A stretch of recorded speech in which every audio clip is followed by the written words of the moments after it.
আজকের অনলাইন পাঠে তোমাদের সকলকে স্বাগতম জানাচ্ছি। আজকের পাঠ শেষে শিক্ষার্থীরা যা শিখবে তা হলো সূক্ষ্মকোণের ত্রিকোণমিতিক অনুপাত বর্ণনা করতে পারবে, সূক্ষ্মকোণের ত্রিকোণমিতিক অনুপাতগুলোর মধ্যে পারস্পরিক সম্পর্ক নির্ণয় করতে পারবে এবং সূক্ষ্মকোণের ত্রিকোণমিতিক অনুপাতগুলোর ধ্রুবতা যাচাই করে প্রমাণ ও গাণিতিক সমস্যা সমাধান করতে পারবে। অধ্যায় 9 ত্রিকোণমিতিক অনুপাত এর মাঝে আমরা 9.1 অধ্যায়টা নিয়ে কাজ করতে যাচ্ছি। তো 9.1 অধ্যায়টাতে মূলত ত্রিকোণমিতিক বিভিন্ন সূত্র তার প্রয়োগ সম্পর্কে প্রাথমিক ধারণাগুলো এখানে দেওয়া হয়, সেগুলো আমরা আজকে দেখব। প্রথমে দেখো লেখা আছে ত্রিকোণমিতিক অনুপাত, এর মানে হচ্ছে ইংরেজিতে দেখো ট্রিগোনোমেট্রিক রেশিও। এটা সাধারণত আমরা সমকোণী ত্রিভুজের ক্ষেত্রে এটা দিয়ে বেশিরভাগ কল্পনা করে থাকি। এখানে মূল কথাটা সম্পর্কে এখানে ধারণা দেওয়া আছে। দেখো ত্রিগোনোমেট্রি শব্দটি হলো গ্রিক শব্দ, এটা একটা এমসিকিউ। ট্রি অথবা ট্রাই এই শব্দের অর্থ হচ্ছে তিন, গণ কথাটার অর্থ হচ্ছে ধার বা বাহুকে বোঝানো হয়, মেট্রন হচ্ছে পরিমাপ, অর্থাৎ তিন বাহু দ্বারা পরিমাপ করার পদ্ধতিকেই আমরা সংক্ষেপে বলতে পারি ত্রিগোনোমেট্রি, ইংরেজিতে, বাংলায় বলছি ত্রিকোণমিতি। এটা একটা বিশেষ ব্যবস্থা, জ্যামিতিক অনেক কাজ এটার মাধ্যমে পুঙ্খানুপুঙ্খানুরূপে সমাধান করা সম্ভব। আচ্ছা, এরা কখন কারা এই ব্যাপারগুলো ব্যবহার করেছে এটা সম্পর্কে দেখো এখানে লেখা আছে। মিশর ও ব্যাবিলনীয় সভ্যতায়, ব্যাবিলনীয় হচ্ছে ইরাকের দিকে, ঠিক আছে, মিশর ও ইরাকের এই সভ্যতায় ত্রিকোণমিতি ব্যবহারের নিদর্শন রয়েছে। কোথায় ব্যবহার করা হতো? ভূমি জরিপ। ভূমি জরিপ বলতে একটা জমি আমরা যখন দেখি গ্রামে, এটা মুসলিমরা আবিষ্কার করছে। হ্যাঁ, এখন ধরো গ্রামের দিকে যখন আমরা জমি কেনা বেচা, বা অনেকেরই বাড়িতেই বেশিরভাগ জমি আছে, ঢাকাতেও থাকতে পারে অনেকে, দেখবে যে জমি কিন্তু একটা নির্দিষ্ট সাইজ থাকবে না। মানে আমরা কখনই বলতে পারবো না যেটা আয়তকার একটা অংশ আমি এর থেকে এতটুকু অংশ কেটে নিয়েছি। এরকম ঢাল থাকতে পারে, বাঁকা হতে পারে, হ্যাঁ, জমি হচ্ছে এরকম বাঁকা তারা বিভিন্ন রকম হতে পারে। তাহলে সেখান থেকে যখন কেউ জমিটুকু বুঝে নিচ্ছে, তখন আসলে সে কতটুকু পরিমাপ এখানে পাচ্ছে, ঠিকঠাক পাচ্ছে কিনা, সেটার জন্যই তখন মিশরীয়রা ভূমি জরিপের কাজে এই ত্রিকোণমিতিক কাজগুলো বা অনুপাতগুলো ব্যবহার করা শুরু করবে। এবং প্রকৌশল কাজে, প্রকৌশল কাজটা তো অনেক বেশি জরুরি।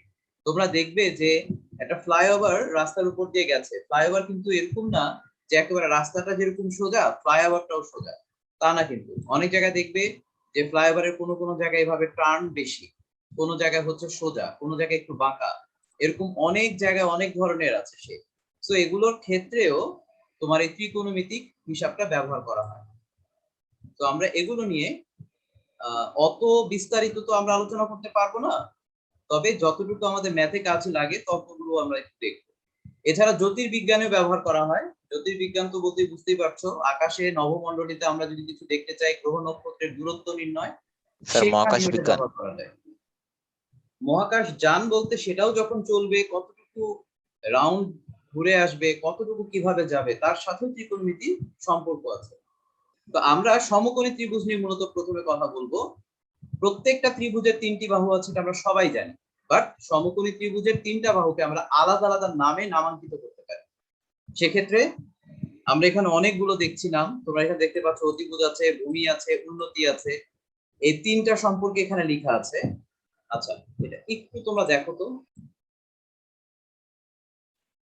আচ্ছা, সবচেয়ে বড় বাহু যেটা সমকোণী ত্রিভুজের, সেটাকে আমরা বলি অতিভুজ।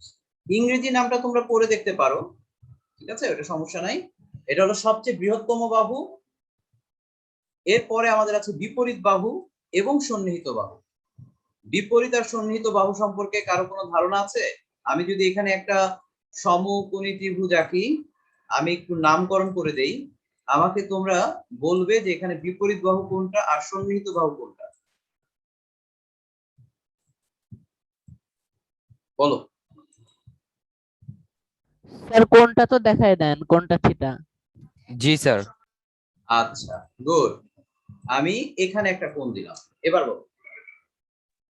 স্যার বিপরীত স্যার বাহু বিপরীত এবি বাহু হচ্ছে স্যার এবি, আর স্যার সন্নিহিত বাহু হচ্ছে স্যার বিসি। বিসি।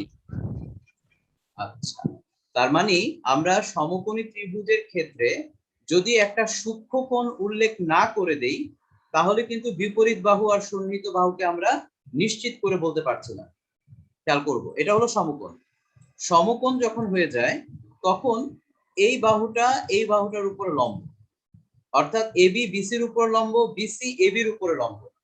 সুতরাং আমরা যে কাকে লম্ব বলবো কাকে ভূমি বলবো এটা ফিক্স করা যায় না। এটা ততক্ষণ পর্যন্ত ফিক্স করা যায় না যতক্ষণ না পর্যন্ত তোমার এখানে কোনো কোণ উল্লেখ না করা থাকে। আমি যদি এখানে কোণটা একটা দিয়ে থাকি তাহলে দেখতে হবে এই কোণের বিপরীত যে বাহুটা থাকবে এটা হচ্ছে বিপরীত বাহু বলেই দিলাম, তবে এটার নাম আমরা সাধারণত বলে থাকি লম্ব। মনে থাকবে বিপরীত বাহুটাকে সাধারণত কি বলে থাকি? লম্ব।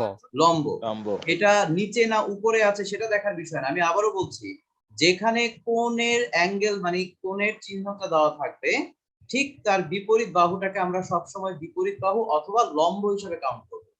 একইভাবে তার সাথের বাহু অর্থাৎ যে রেখার উপরে কোণটা উৎপন্ন হয়েছে সেই রেখাটাকে আমরা বলবো সন্নিহিত বা সাথের বাহু, বা এটাকে আমরা যেহেতু লম্ব বলে ফেলেছি তাহলে এটার নাম আমরা বলতে পারবো ভূমি।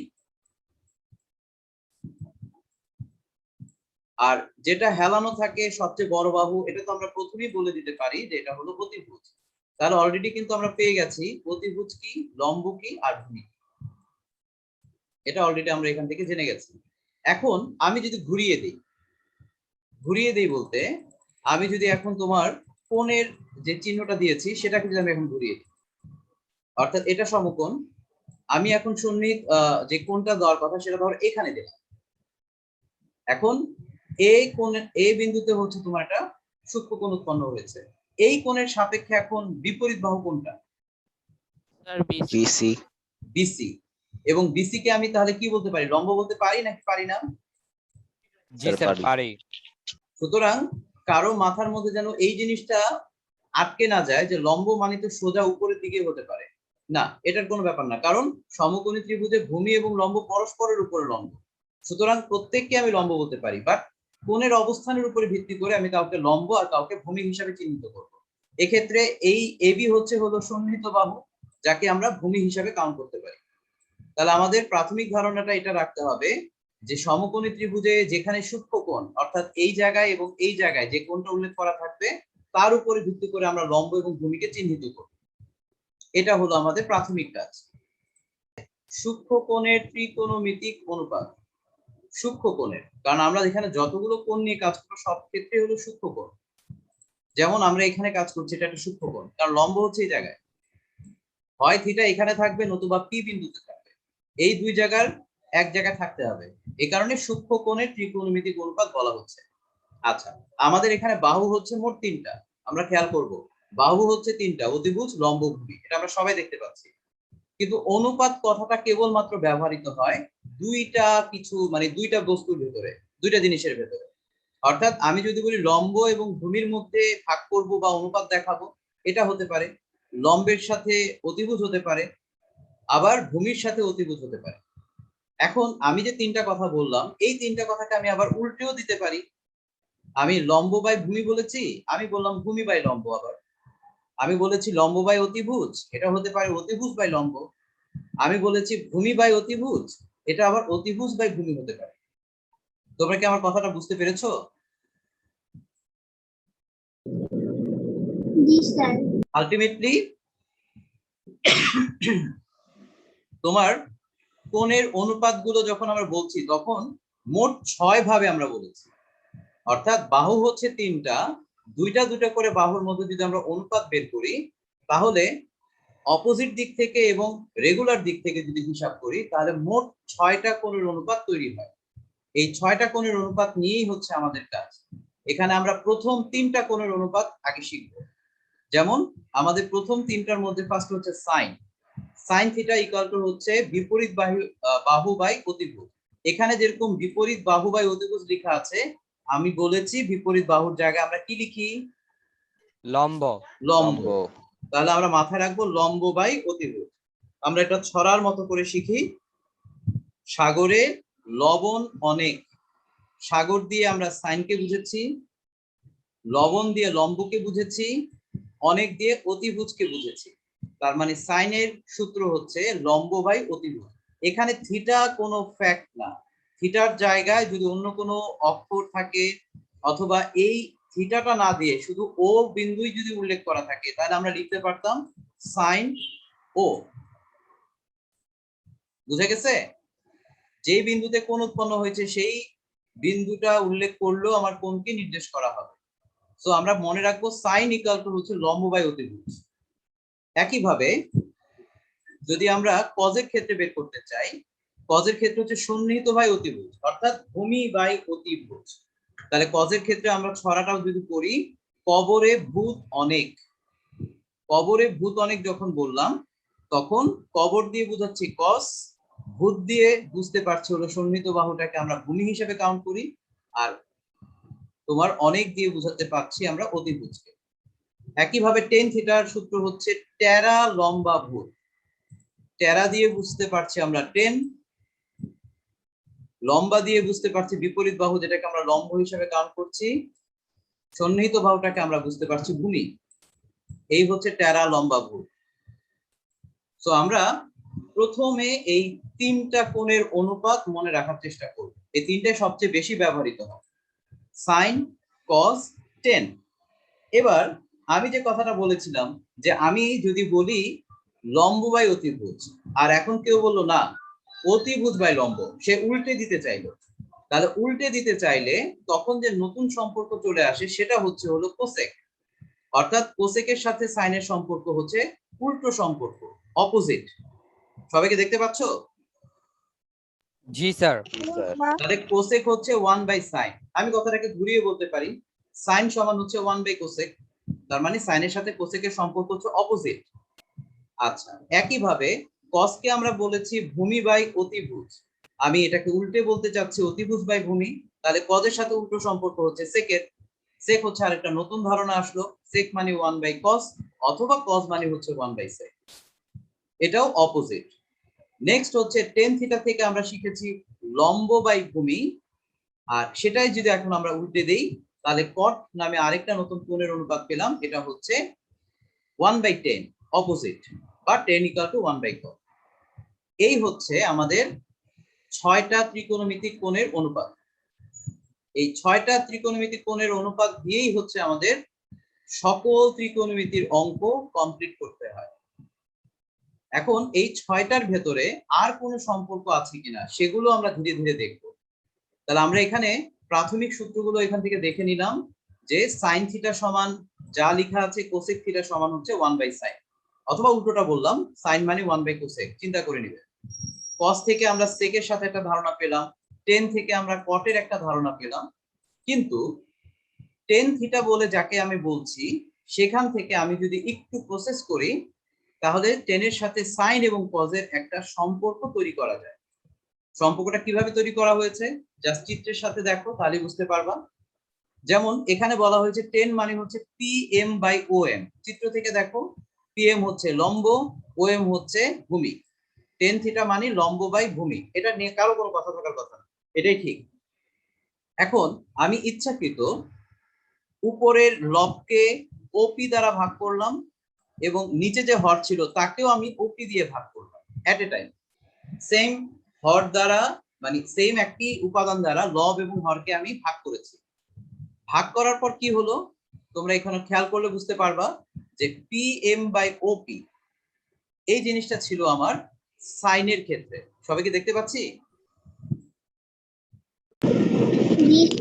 একইভাবে ও এম বাই ওপি এটা আমার ছিল কজের ক্ষেত্রে। সো আলটিমেটলি আমি এটার স্থলে সাইন এবং এটার স্থলে আমি কজ লিখতে পারছি। তাহলে টেনের সাথে সাইন এবং কজের একটা নতুন সম্পর্ক তৈরি হলো। এখন একইভাবে যদি আমরা চিন্তা করি যে টেনের সাথে তো কটেরও একটা সম্পর্ক ছিল উল্টো, তাহলে আমরা এটার সাথে যদি এই সম্পর্কটা বুঝতে পারি টেন থিটা সমান যদি সাইন বাই কজ হয় তাহলে কট হবে ঠিক তার উল্টো, অর্থাৎ কজ উপরে চলে যাবে সাইন নিচে নেমে যাবে। তাহলে আমরা সিঙ্গেল ত্রিকোণমিতিক কোণের অনুপাতগুলোর ভেতর থেকে 6টার তো 6টা সম্পর্ক দেখেছি, এক্সট্রা আমরা টেন এবং কটের সাথে সাইন এবং কজের একটা সম্পর্ক দেখতে পেয়েছি। ত্রিকোণমিতিক অভেদাবলী, অভেদাবলী মানে হচ্ছে এক ধরনের সূত্র যার দুই পাশই সমান হবে। সো এই অভেদাবলীর মধ্যে দিয়ে আমরা দেখতে পাই তিনটা সূত্র আমাদের কাছে আছে। একটা হচ্ছে সাইন এবং কজের স্কোয়ারের যোগফল ইকুয়াল টু হচ্ছে 1। আবারও রিপিট করছি, সাইন এবং কজের আলাদা আলাদা স্কোয়ারের যোগফল হচ্ছে 1। এটা হচ্ছে একটা অভেদ বা একটা সূত্র। একইভাবে সেকের সাথে স্কোয়ার করলে 10 এর স্কোয়ারকে যদি বিয়োগ করা হয়, অর্থাৎ সেকের স্কোয়ার থেকে 10 এর স্কোয়ারকে যদি বিয়োগ করা হয়, তার বিয়োগফল হবে হচ্ছে 1। সো এটা হচ্ছে একটা। এবং নাম্বার 3 হচ্ছে কোসেকের সাথে কটের একই রকম স্কোয়ার থেকে বিয়োগ করলে তার মান হবে 1। প্রমাণটা কিভাবে করা হয়েছে এটা তোমাদের এই জায়গায় একটা শর্টকাট ওয়েতে করে দেওয়া হয়েছে। তোমাদেরকে আমি একটা শীট দিয়েছি, ওই শীট থেকে এই জিনিসটা আমরা আবার দরকার হলে করে নেব। চিত্রের বর্ণনা থেকে সাইন এবং কজের স্কোয়ারের মাধ্যমে আমরা এই সূত্রটি প্রমাণ করতে পারি এবং একইভাবে অন্য আরও দুটি সূত্র আমরা এভাবেই প্রমাণ করে নিতে পারবো। এখন আমরা সূত্রগুলো যদি একটু মনে রাখার চেষ্টা করি, sine square theta plus cos square theta equal to হচ্ছে 1। আমরা যদি একটু খেয়াল করি, স্কোয়ারটাকে আমরা নিয়ে আসি, plus cos square theta equal to হচ্ছে 1। এটা হলো আমার একেবারে রিয়েল সূত্র। এখান থেকে আমরা যদি একটু অদল বদল করি, অঙ্ক করার স্বার্থে আমার কখনো কখনো সিঙ্গেল সাইন স্কোয়ারের মান প্রয়োজন হতে পারে, আমি সেই জায়গায় 1 মাইনাস কজ স্কোয়ার লিখলেও আমার কাজ হয়ে যাবে। অথবা কোনো জায়গায় হয়তোবা 1 মাইনাস কজ স্কোয়ার থিটা ছিল, তার স্থলে আমি সাইন স্কোয়ার থিটা লিখতে পারি। অর্থাৎ ঘুরিয়ে দুই পাশ থেকে আমরা চিন্তা করতে হবে। আবার ধরো cos square theta equal two আমরা লিখতে পারি 1 মাইনাস সাইন স্কোয়ার থিটা। তাহলে আমাদের মূল সূত্র ছিল এটা। এটা থেকে আমরা চাইলে আরো দুইটা সূত্র তৈরি করে ফেললাম। তবে সূত্র তৈরি করার ক্ষেত্রে আমার খেয়াল রাখতে হবে ডানে বামে দুই ক্ষেত্রেই যেন আমি ব্যবহারটা করতে পারি, উভয় দিক থেকে যেন আমার ব্যবহারটা করা সম্ভব হয়, এটা আমাকে ফলো করতে হবে। শুধু একদিক থেকে করলে হবে না। আচ্ছা, একইভাবে যদি আমরা এর নিচের দিকে যাই, সেক স্কোয়ার এবং টেন স্কোয়ারের মধ্যে যে সম্পর্ক দেখতে পাচ্ছি, এখন থেকে কিন্তু মাইনাসের সম্পর্ক, এখানে কিন্তু আর প্লাসের সম্পর্ক নাই। তো এখানে একটা তৈরি করে দেওয়া আছে, তোমরা একটু দেখো, এই যে এটা তৈরি করে দেওয়া আছে। কিভাবে তৈরি করে দেওয়া আছে খেয়াল করো, sec square theta minus tan square theta equal to 1। শুধু টেন স্কয়ার থিটার মান বের করার জন্য এইটাকে এই পাশে নিয়ে আসো, তাহলে টেন স্কয়ার পজিটিভ হয়ে যাবে, 1টাকে এই পাশে নিয়ে যাও, 1 নেগেটিভ হয়ে যাবে। অর্থাৎ সেক স্কয়ার থিটা থেকে 1 বিয়োগ করলে টেন স্কয়ার থিটা পাওয়া যাবে। ব্যাপারটা কি বুঝতে পেরেছো? জি স্যার। আর যদি শুধু সেক স্কয়ার থিটার মান পেতে চাই, তাহলে টেন স্কয়ার থিটাকে ডান পাশে নিয়ে গেলেই কিন্তু সেক স্কয়ার থিটার মান পেয়ে যাব, অর্থাৎ এটা পাবো 1 প্লাস টেন স্কয়ার থিটা। ঠিক কিনা বলো দেখি? জি স্যার। জি স্যার। তাহলে এখানেও কিন্তু মূল সূত্র থেকে আমরা আরো দুটো সূত্র তৈরি করে ফেললাম। তো এটা সাবধানতার সাথে দেখতে হবে, যেহেতু এটাও নেগেটিভ ছিল, এটার মতো করে নিচেরটাও সেম ভাবেই তোমরা অদল বদল করতে পারবে। কোসেক এবং কটের মধ্যেও সম্পর্কটা একই ভাবে তোমরা চেঞ্জ করতে পারবে। তো এই হলো মোটামুটি বেসিক সূত্র। সিঙ্গেল সিঙ্গেল আমরা অনুপাতের সূত্রগুলো দেখলাম এবং এরপর স্কয়ারের এই সূত্রগুলো আমরা দেখলাম। মোটামুটি এই সূত্রগুলো যদি আমরা একটু ভালো করে দেখি, তাহলে আমাদের প্রাথমিক যে সূত্রের দরকার সেগুলোর কাজ হয়ে গেল। এখন হচ্ছে এগুলো প্রয়োগ করার ক্ষেত্রে আমরা কিভাবে করব।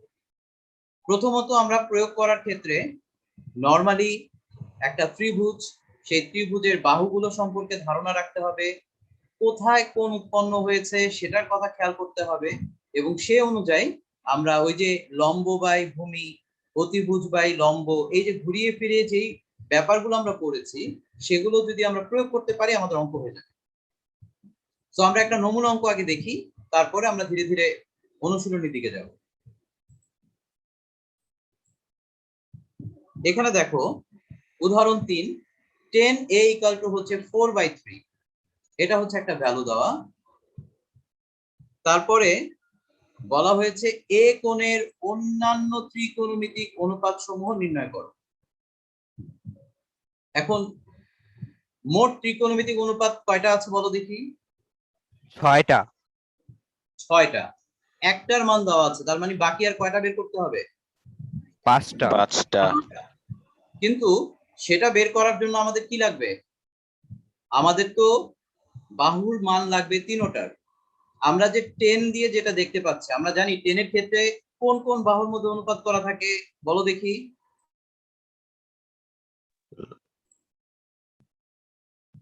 লম্ব আর ভূমি। লম্ব আর ভূমি, তার মানে কে বাকি রয়ে গেল?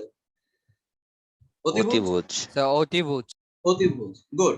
তাহলে আমরা খেয়াল করব, এটা হচ্ছে লম্ব আর এটা হচ্ছে ভূমি। আমরা এই চিত্র থেকে, চিত্র না, এই 10A থেকে আমরা বের করে ফেলতে পারলাম যে 4 হচ্ছে লম্ব বোঝাচ্ছে, 3 হচ্ছে ভূমি বোঝাচ্ছে। এখন আমাদেরকে বের করতে হবে অতিভুজের মানটা কত। খুব সিম্পল, পিথাগোরাসের উপপাদ্যের মাধ্যমে যদি আমরা চিন্তা করি, অতিভুজের স্কয়ার ইকুয়াল টু হচ্ছে লম্ব স্কয়ার প্লাস ভূমি স্কয়ার। সবাই জানি? জি স্যার। জি স্যার। এবং আরো শর্টকাট ওয়েতে যদি আমরা একটু মনে রাখি, এই কথাটা যদি খেয়াল করো, যে অতিভুজের মান যেহেতু বড়, আবারও বলছি, অতিভুজের মান যেহেতু বড়, তাহলে হচ্ছে বাকি যে দুটো বাহু আছে সেই দুটো বাহুর মানকে স্কয়ার করে যোগ করে রুট করে দেব। আবার রিপিট করছি, অতিভুজের মান বের করার ক্ষেত্রে লম্ব এবং ভূমির মানকে আলাদা আলাদা স্কয়ার করে যোগ করে রুট করে দেব, যেমনটা এখানে দেখতে পাচ্ছ। সিম্পল, যা আসবে একবারে বের হয়ে যাবে। আর যদি অতিভুজের মান দেওয়া থাকে, লম্ব অথবা ভূমি যে কোনো একটার মান তুমি জানো না, সেক্ষেত্রে হলো অতিভুজের মান থেকে স্কয়ার করে অপোজিটের মানটাকে বিয়োগ করে রুট করতে হয়। আমি একটু দেখাই দিই, তাহলে বুঝতে পারবা। ধরো এখানে 5 আছে, এই 4টা নাই, ভালো করে আগে বুঝো। ধরে নাও এখানে অতিভুজের মান 5, ভূমির মান আমরা দেখতে পাচ্ছি 3 আছে।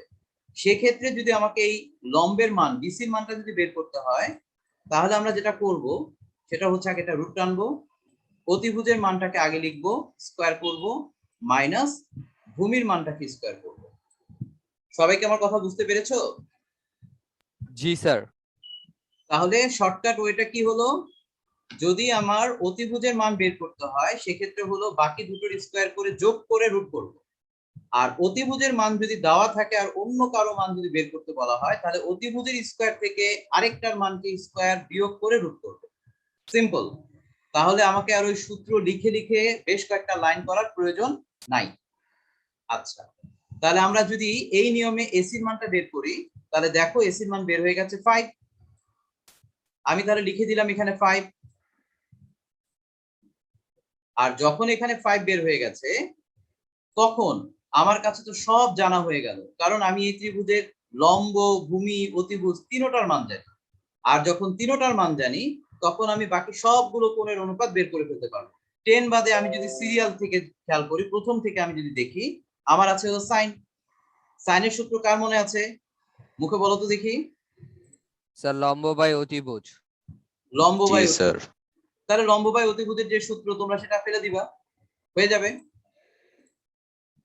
লম্ব বাই অতিভুজ চিত্র থেকে দেখতে পাচ্ছ, লম্ব হচ্ছে তোমার 4, অতিভুজ হচ্ছে 5, তাহলে 4/5 বের হয়ে গেল। তার মানে তোমাকে সূত্র জানতে হবে। cos, cos এর ক্ষেত্রে সূত্র কি? ভূমি বাই অতিভুজ। ভূমি বাই অতিভুজ। তাহলে ভূমি হচ্ছে আমার এখানে 3, অতিভুজ হচ্ছে 5, তাহলে 3/5 বের হয়ে গেল। একইভাবে cot, cotএরটা তো বের করাই লাগে না, কারণ 10 এর উল্টো হচ্ছে cot, ঠিক কি না? জি স্যার। কখনো কখনো বুদ্ধি অ্যাপ্লাই করবা শর্টকাট ওয়েতে, যে আমি ওই হিসাব করে মধ্যে যাব না। 10 থাকলে কট বের করা ইজি, সাইন থাকলে কোসেক, কোসেক বের করা ইজি, কস থাকলে সেক বের করা ইজি। যেমন সাইন, কস, কট এই তিনটা যখন বের করে ফেলেছো, বাকি থাকে আর দুইটা, কোসেক আর সেক। এটার জন্য তো আমার চিত্র দেখা লাগবে না। সাইনের মান পেয়েছি 4/5, কোসেক হবে তার উল্টো 5/4, কস পেয়েছি 3/5, সেক হয়ে গেল 5/3।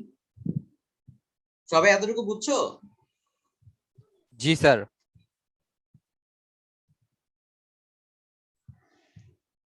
এই হচ্ছে মোটামুটি একটা ত্রিভুজ থেকে কিভাবে অন্যান্য মানগুলো বের করতে হয় তার একটা প্রসেস। আমরা আরেকটা দেখি, সেটা হলো একটু আগে যে প্রশ্নটা দেখেছি, সেখানে সরাসরি 10 এর মান অনুপাত আকারে খুব সুন্দর চোখে পড়েছে, কিন্তু এখন যেটা আছে এখানে কি কোনো অনুপাত মনে হচ্ছে? No sir. বলো। না স্যার। এখানে কিন্তু আমরা কোনো অনুপাত দেখতে পাচ্ছি না, আমাদের কাছে এখন দেখা যাচ্ছে কি এখানে একটা 1 আছে, কিন্তু আমরা জানি সাইন কস টেন কট যতগুলো আছে প্রত্যেকটাই অনুপাত ফলো করে, আমাকে অনুপাত আকারে লিখতেই হবে। তাহলে এখন যেহেতু এখানে শুধু 1 আছে, আমরা জানি যে কোনো সংখ্যার নিচে অন্তত কি থাকে, 1 থাকে। তাহলে 10 এর ক্ষেত্রে আমার সূত্র হচ্ছে লম্ব বাই ভূমি। আমি এখান থেকে ধরেই নিতে পারি আমার লম্ব হচ্ছে হলো 1, ভূমিও হচ্ছে 1। সবার কাছে কি কথাটা ক্লিয়ার হয়েছে? জি স্যার।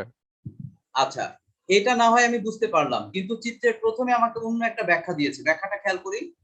এবিসি সমকোণী ত্রিভুজের কোণ বি কোণটি হচ্ছে সমকোণ।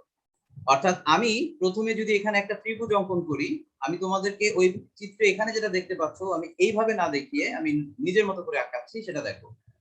ফার্স্টে ধরো আমি একটা সমকোণী ত্রিভুজ আঁকলাম, এবিসি হবে ঠিক আছে, কিন্তু বি কোণটি সমকোণ, আমি তাহলে ধরে নিলাম এই জায়গাটা হলো বি।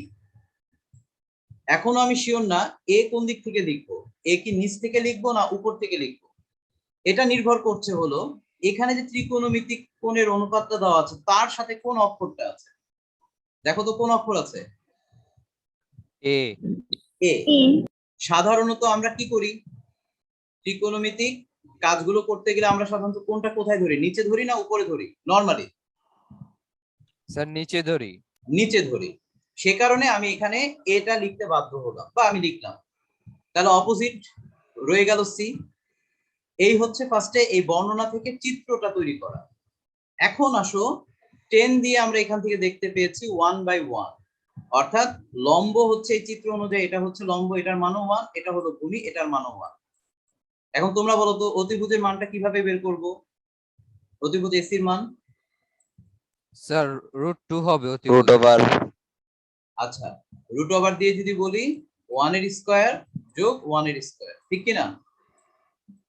জি জি স্যার। স্যার। তার মানে 1 যোগ 1 তার মানে হচ্ছে 2, √2 থাকলো। এখানে ওরা এ দিয়ে করেছে, আমরা এ দিয়ে করছি না, আমাদের অঙ্ক সরাসরি হয়ে যায়, সো আমরা এটা করছি না। এখানে 1, এখানেও 1, এই যে √2 বের হয়ে গেছে। আমি আমার এই চিত্র দিয়ে দেখাই, এখানে √2 হয়ে গেল। আমার চিত্রের সবগুলো বাহু আমরা পেয়ে গেছি।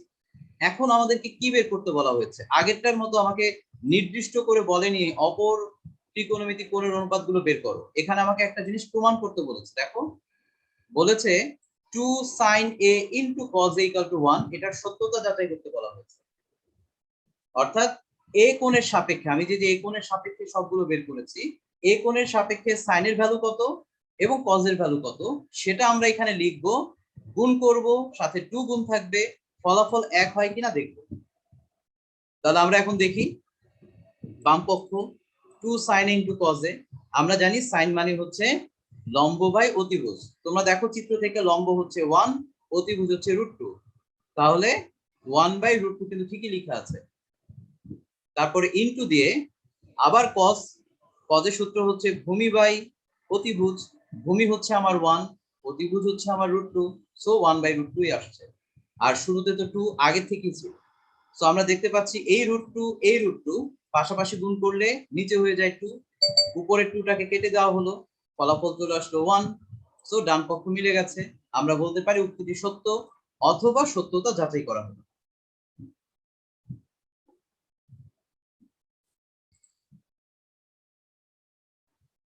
কাজের ভেতরে যে বর্ণনা আছে, বর্ণনা থেকে যদি আমাকে চিত্রটা আঁকতে হয় তাহলে আমি দেখতে পাচ্ছি কোণ সি হচ্ছে সমকোণ, এই জন্য দেখো আমি কোণ সিটাকে এখানে দিয়েছি।